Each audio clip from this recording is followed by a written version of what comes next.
Ever wonder why the worst joke you've ever heard somehow gets funnier the more you groan at it?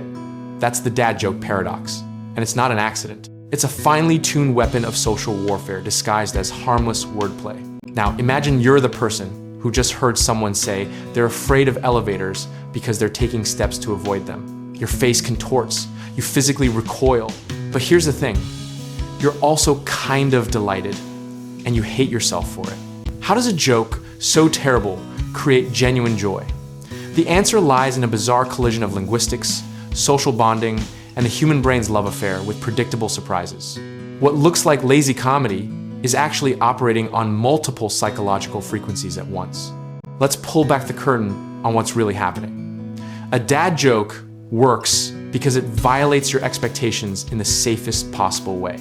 Your brain anticipates normal conversation, then gets smacked with a pun so obvious it feels like linguistic vandalism. The mechanism is deceptively simple. Every dad joke is built on what linguists call phonological ambiguity, words that sound alike, or phrases with double meanings.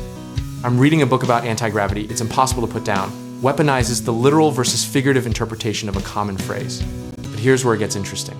The groan isn't rejection, it's recognition. When you groan at a dad joke, you're actually acknowledging that you got it, that your brain successfully processed the wordplay, and that you're slightly annoyed at how pleased you are with yourself for understanding something so dumb. Cue the evolutionary psychologists with their theories about humor as social bonding. They'll tell you dad jokes aren't really about being funny, they're about creating a shared moment of benign transgression. The joke teller knows it's bad, you know it's bad, and that mutual acknowledgement creates connection. Think about who typically deploys these weapons. Fathers, teachers, authority figures who've aged out of trying to be cool. They're not performing comedy, they're performing dadness, using intentionally cheesy humor as a way to signal approachability and warmth. The badness is the point. A truly clever joke puts pressure on the audience to respond appropriately, to laugh at the right moment, to get it. A dad joke removes all that anxiety because everyone knows upfront that it's going to be terrible. Before you dismiss this as just another quirk of language, consider how these jokes actually rewire social interactions. They give people permission to connect without the high stakes of actual wit. They're the conversational equivalent of a safety net. Some comedy scholars argue this represents the purest form of wordplay. Strip away timing, delivery, cultural references, and insider knowledge, what's left is just the raw pleasure of language bending back on itself. It's comedy reduced to its most elemental form. Others call it the death of sophisticated humor, a regression to the most basic pattern recognition our brains can handle. They're not entirely wrong. The dad joke asks almost nothing of its audience, except the ability to hear words and understand they have multiple meanings. Who wins this debate? Both sides, actually.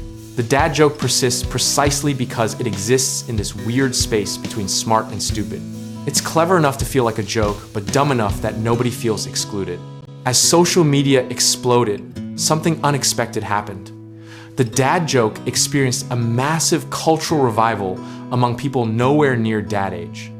Suddenly, 20-somethings were competing to share the most groan-worthy puns they could find. The algorithm loved it. Short, punchy, universally accessible dad jokes became the perfect shareable content. They required no context, offended nobody, and generated engagement through sheer force of collective eye-rolling. Despite all the think pieces about irony poisoning and the death of sincerity, the dad joke thrives by being aggressively, almost defiantly sincere in its stupidity. There's no hidden meaning, no subtext, just pure, unfiltered wordplay delivered with complete confidence. Here's the real kicker though. The groan is actually a form of appreciation. Studies on humor response show that even when people report not enjoying puns, their brains light up in pleasure centers. Your conscious mind says no, but your neurons are having a party. The mechanism works because it creates a tiny problem for your brain to solve. Recognizing the double meaning then immediately rewards you with the dopamine hit of solving it. It's like a crossword puzzle condensed into a single sentence. But wait, there's a darker side to this seemingly innocent comedy form.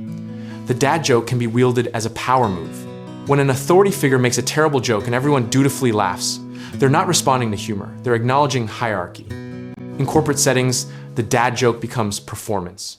The boss makes a pun about quarterly earnings, everyone chuckles, and social order is maintained through the shared ritual of pretending something unfunny deserves laughter.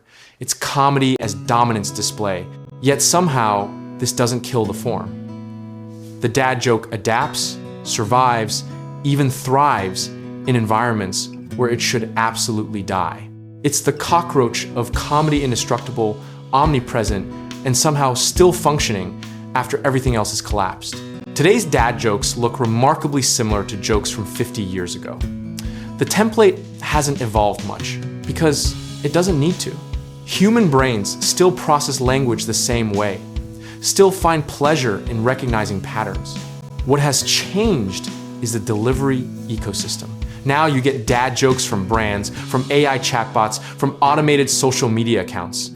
The form has been industrialized, mass-produced, and distributed at scale. Despite the commercialization, the core appeal remains stubbornly human. That moment when someone tells you they used to be addicted to soap, but they're clean now, the eye roll, the grudging smile, the tiny spark of connection, that's all real. The genius of the dad joke isn't in the joke itself. It's in how it creates permission to fail at being funny while succeeding at being human. It's anti-comedy that somehow achieves what serious comedy aims for, bringing people together through shared experience. So here's what we're left with.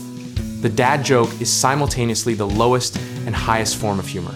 It's linguistic play, stripped of pretension, social bonding disguised as punishment, and a reminder that sometimes the worst jokes are the best ones. That's the absurd truth behind every terrible pun. But just wait, tomorrow someone will invent an even worse one, and we'll all groan a little louder while secretly enjoying ourselves. The cycle continues, terrible and wonderful in equal measure.